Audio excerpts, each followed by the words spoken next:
Makala ya BBC ambayo imeweza kutolewa, na tunaona serikali kwa upande wa Tanzania jinsi ambavyo imeweza kujibu kuhusiana na hiyo makala ambayo ilikuwa ikizungumzia kuhusiana na swala la Tundu Antipas Lissu na ikizungumza kuhusiana na demokrasia kwa upande wa Tanzania. Je, vyama vya siasa vinapewa nafasi na wapinzani kwa upande wa vyama vya siasa wanapewa nafasi? Ni video ambayo imeweza kuleta gumzo kubwa, na serikali kwa upande wao wakatoa makala kubwa ama ndefu ikizungumzia kuhusiana na jinsi ambavyo kwa upande wa BBC wameshindwa kufata msingi wa utangazaji. Manake wameshindwa kuipa serikali nafasi kwa ajili ya mazungumzo ili waweze kuzungumza. Manake ile barua inazungumza kwamba wamebezi katika mtu mmoja ambao sio maadili kwa upande wa utangazaji. Manake wadau wengi wamejaribu kuhoji na kuuliza kuhusiana na namna jinsi ambavyo Tanzania inavyoenenda katika demokrasia. Je, demokrasia kwa upande wa Tanzania ya vyama vingi inahusisha kama jinsi ambavyo katiba inavyozungumza?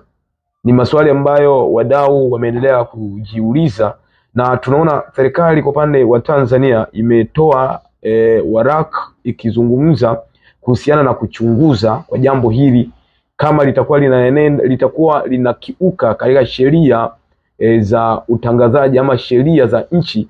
Maana yake tutaona BBC itafungiwa kwa hiyo makala ambayo wameweza kuitoa. Maana yake tunachojifunza ni kwamba kwa upande wa BBC mimi naelewa kwamba wana weledi mzuri katika utengenezaji wa maudhui, lakini kwa upande wao kila ambacho wamekilenga kwa upande wa nchi ya Tanzania ni kuendelea kutengeneza uchochezi kwa wananchi, kwa sababu ikumbukwe kwamba Tanzania kuna matukio mengi ambayo yameendelea kutokea ambayo yasiokuwepo na uwepo mzuri, yasiokuwa na kwa ajili ya kuijenga nchi ya Tanzania. Tumeona ni mambo mengi ambayo yameendelea kutokea, lakini serikali imeendelea kusimama kidete kwa ajili ya kuyazuia. Lakini sasa tunaona jinsi ambavyo vyombo vya habari jinsi ambavyo vinavyoenenda na jinsi ambavyo vinavyofanya, manake vinaendelea kurudisha mambo nyuma. Yani manake kwamba mmeshatoka katika nafasi nyingine mnakwenda katika nafasi nyingine, lakini wanaanza kutengeneza mambo kama haya, scenario kama hizi ni kwa ajili ya kuendelea kutengeneza, kufikirisha demokrasia katika nchi yoyote.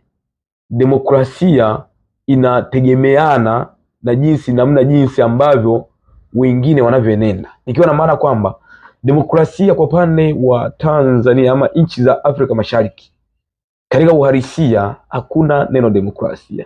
Maana yake kuna neno makubaliano, hakuna demokrasia, kwa sababu ukijaribu kuangalia nchi zote za Afrika Mashariki ama Magharibi utaona kabisa demokrasia ni usemi ambao uliopo katika midomo, lakini demokrasia sio vitu ambavyo vinavyotingitika. Kwa sababu ukijaribu kuangalia vyama vya siasa vingi ama katika nchi nyingi za Afrika, vyama vya siasa vimekuwa vikiminywa sana kuliko jinsi ambavyo tunavyoizungumzia demokrasia jinsi ilivyo. Na ndio maana utaona jinsi katiba za nchi zote ukizifuatilia zimeendelea kuwa favor, yani wale watawala, yule ambaye anayetawala ndiye zimeendelea yani yeye kumjenga zaidi kuliko hata huyu mwingine.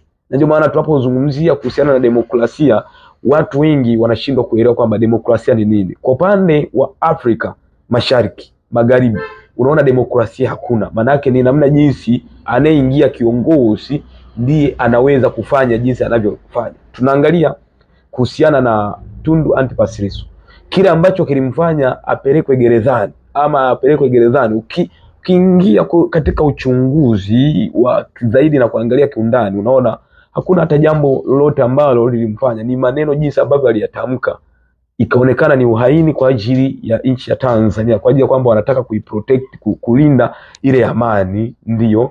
Lakini vitu kama hivi tunatakiwa kama nchi tunaangalia watu ambao wako developed, yani watu ambao wanafikira kwa ajili ya kuitengeneza nchi ya Tanzania, kwa sababu mimi naamini hakuna uongozi wowote ambao usiosemwa ama uongozi usiokosolewa. Hata utakavyofanya vyovyote vile lazima utakosolewa, lazima ujifunze na kukubali kukosolewa, ndipo utaweza kutengeneza, ndipo hiyo challenge yako. Na ndio maana BBC kile ambacho amekizungumza kuhusiana na uhaini ambao umefanyika kwa kiongozi wa Chama cha Demokrasia na Maendeleo, kiongozi mkuu ndugu yetu, kiongozi mkuu kwa pande wa Chama cha Demokrasia na Maendeleo Tundu Antipas Lissu, ni kitu ambacho kimetengenezwa kwa ajili ya kulinda nchi, kwa sababu wao jinsi ambavyo wanavyoelewa kwamba endapo atamwachia manake tunaweza tukaivuruga hii nchi, na ndio maana ameendelea kushikiliwa kule na hawezi kuachiwa. Ni kwa sababu ya kwamba tunapozungumza demokrasia, sio demokrasia kama ambavyo inavyotakikana, kwa sababu demokrasia manake ni mtu kuwa huru katika jambo lolote na kuzungumza mambo yoyote katika kujenga. Lakini kwa upande wa Tanzania tumeendelea kuwa na katika nchi nyingine, sio tu Tanzania, Afrika nzima hakuna demokrasia, maana yake kuna makubaliano. Sasa kwa huu waraka wa upande wa serikali na huu waraka kwa upande wa BBC, wao wametimiza wajibu wao wa kuripoti. Tunataka tusikilize kwa upande wa serikali, kama waraka ambao wameutoa wanaendelea kuchunguza kiundani kama kuna jambo lolote ambalo halimekiuka sheria, manake kuna jambo ambalo litatokea kwa upande wa BBC. Ngoja tusubirie ni mambo gani ambayo yatatokea. Asante kwa kuendelea kufuatilia channel yako pendwa kabisa, subscribe, like na kushare.